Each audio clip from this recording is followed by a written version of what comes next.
அப்பா பொண்ணு நகை திருட்டு கேஸ் 60 சவரன் இல்ல 15 சவரன் கணக்குலயே காட்டலையாமே. எஃப்ஐஆர்ல என்ன இருக்கோ அதுதான்.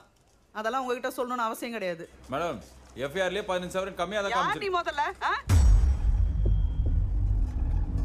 யாரா இருந்தாலும் நேர்ல வந்து பேசியா?